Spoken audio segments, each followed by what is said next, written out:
గోశాల నిర్వాహకుడు డాక్టర్ కాడు, వ్యవసాయం చేసే రైతు డాక్టర్ కాడు, అన్నం వండే అమ్మ డాక్టర్ కాదు. నిజమే కదా, మనమేమి అనడం లేదు, అవును కాదు. కానీ గోశాల వల్ల జబ్బులు తగ్గుతాయి సమాజంలో. ప్రకృతి వ్యవసాయం వల్ల జబ్బులు రాకుండా ఉంటాయి సమాజంలో. ఇంట్లో అమ్మ వల్ల ఆ కుటుంబానికి జబ్బులు రాకుండా ఉంటాయి. ఇది కాన్సెప్ట్గా నడుస్తున్నాం. కాంట్రవర్సీయే కదా. సబ్జెక్ట్లోనేమో పాజిటివ్నెస్ ఉంది. అకాడమిక్ యాంగిల్లో చూసినప్పుడు 5.5 సంవత్సరాల వైద్య కోర్సుగా డాక్టర్ అనే బ్యాడ్జితో కోర్సుగా ఉంది. సమాజంలోకి వచ్చి చూసినప్పుడు ప్రకృతి వ్యవసాయం వైద్యం కాదు, గోసేవ వైద్యం కాదు, అమ్మ అంతకంటే డాక్టర్ కాదు. ఇది సమాజంలో ఉంది. అంటే భావపరంగా ఆల్దిద్దుకునే స్థితి నుంచి మనం కాదు, మనకి సపోర్ట్ వచ్చే యాంగిల్లో ఉన్నాం. కానీ అదే సందర్భంలో ఆ భావాల్ని సొసైటీలోకి పట్టుకెళ్ళినప్పుడు ఈ ఇబ్బందిని ఎదుర్కొనే దశలో మనం ఉన్నాం. ఈ కాంట్రవర్సీని పరిష్కరించుకోవడానికి మీకు ఏదన్నా మెడికల్ సైన్స్లో ఉన్నటువంటి 2-3 విషయాలు ఏమైనా ఉపయోగపడగలవా అనే యాంగిల్లోంచి నేను మాట్లాడే ప్రయత్నం చేస్తాను. అవి మీకు ఏమైనా ఉపయోగపడినాయి అనుకోండి, రైట్, మీ జర్నీలో ఉపయోగపడతాయి. అంటే జర్నీలో ఉపయోగపడవు, జర్నీ మూవ్ అవ్వడానికి ఇంకా ఏం చదవాలి, ఏం నేర్చుకోవాలి, ఎక్కడికి వెళ్ళాలని ఆలోచించడానికి ఒక ఇన్స్పిరేషన్గా పనిచేస్తాయి. ఎందుకంటే నేను ఒక మాట చెప్తే నా జర్నీకి ఎక్కడ ఉపయోగపడుద్ది. ఈ చెప్పిన దానిలో ఏదైనా నచ్చిన అంశం ఉంటే ఏమవుద్దంటే, మనం ఒక గోశాల పెట్టి గోశాల నిర్వహిస్తూ ఇతనేదో చెప్పాడే, ఈ అంశాలను ఇక్కడ మేము ప్రాక్టికల్గా చేస్తే ఎలా ఉంటుందని మీరు ఆలోచించడానికి కాస్త దోహదపడతాయి. ఇప్పుడు మీ గోశాలను హాస్పిటల్గా మార్చుకోగలరో లేరో తెలుసుకోండి. ఖచ్చితంగా మార్చుకుంటారనే ధైర్యంతో చెప్తున్నాను నేను. ఎలా? ఖచ్చితానికి తప్పట్లు కొట్టకండి.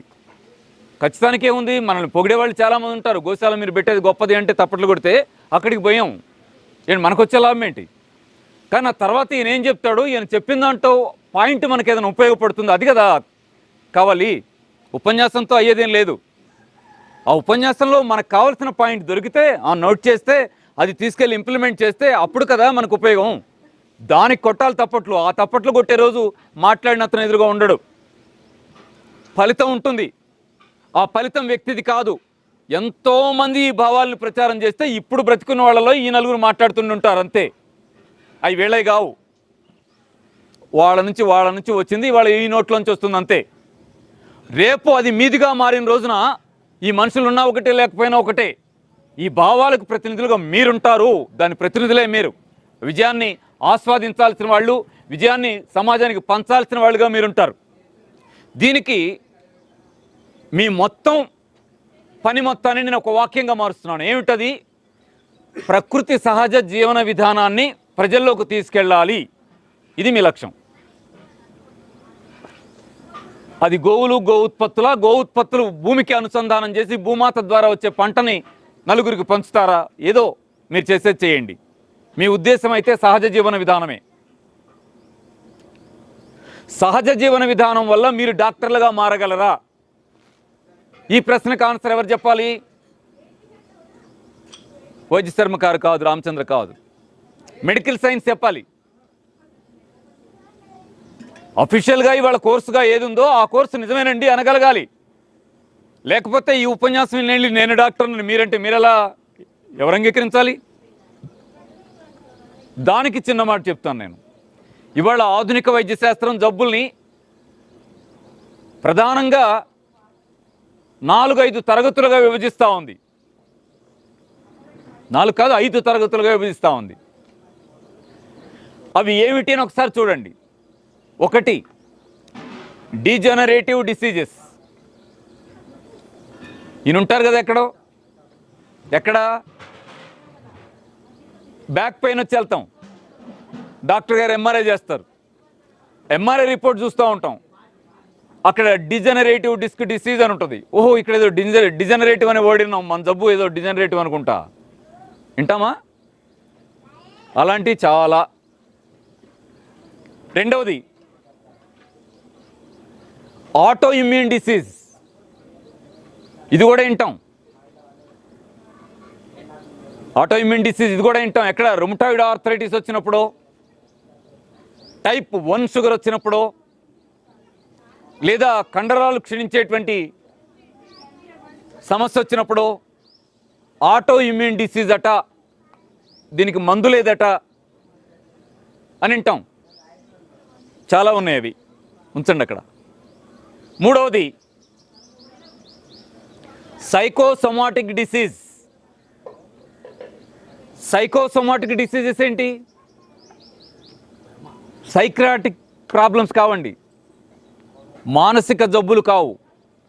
సైకోసోమాటిక్ డిసీజెస్ మనసు నుంచి శరీరంలోకి ప్రవహించే జబ్బులు. మనసు నుంచి శరీరంలోకి ప్రవహించే జబ్బులు ఉంటాయా? ఒకటి చెప్పండి. ఆ ఒకటి ఇందాక చెప్పిన జబ్బులను తీసుకొని చెప్పేసుకోవచ్చు, రుమటాయిడ్ ఆర్థరైటిస్ అని. రుమటాయిడ్ ఆర్థరైటిస్ అని అంటాం కదా, జనరల్ ఆర్థరైటిస్, మోకాళ్ళ నొప్పి, ఆర్థో ప్రాబ్లం, ఎముకల అరుగుదల, ఇలాంటివి ఉంటాయి కదా, వాటికి మనం ఆర్థో అని యాడ్ చేసేదో చెప్తుంటాం. ఇదేంటి? Rheumatoid arthritis. రుమటాయిడ్ ఆర్థరైటిస్ అంటే మనసు ఒత్తిడి వల్ల కీళ్ళన్నీ పాడైపోవడం, డిజనరేట్ అయిపోవడం. మళ్ళీ ఇక్కడ డిజనరేట్ అనేవాడు యూజ్ చేసాను చూడండి, ఇక్కడ డిజనరేట్ అవుతుంది, కానీ ఇది డిజనరేటివ్ డిసీజ్ కాదు. ఇదేమిటి? Psychosomatic disease. అంటే వీళ్ళని గమనిస్తే మీకు తెలుస్తుంది, బాగా మానసిక ఒత్తిడితో ఉండేటువంటి వ్యక్తుల్లో కనిపించే జబ్బుగా ఇది ఉంటుంది. నేను పొద్దున్నే కూర్చుంటే సాయంత్రం దాకా ఇవే చూస్తుంటాను కదా, నాకు వచ్చిన అంచనా ప్రకారం నేను చెప్పగలను, 100కి 98-99% జబ్బులన్నీ కూడా ఇవి. ఈరోజు డేట్ ఎంత? ఏమి? మార్చి 8 అంటే ఏంటి? ప్రపంచంలో మహిళలు బాధపడుతున్నటువంటి అతి తీవ్రమైన జబ్బుల్లో ఒక జబ్బు పేరు చెప్పండి అంటే స్పష్టంగా రుమటాయిడ్ ఆర్థరైటిస్. మానసిక ఒత్తిడితో వచ్చే జబ్బుల్లో 97-98% జబ్బులన్నీ స్త్రీలకే ఉన్నాయి. మరిన్ని అప్డేట్స్ కోసం బ్యాక్ టు రూట్స్ యూట్యూబ్ ఛానల్ని సబ్స్క్రైబ్ చేసుకోండి.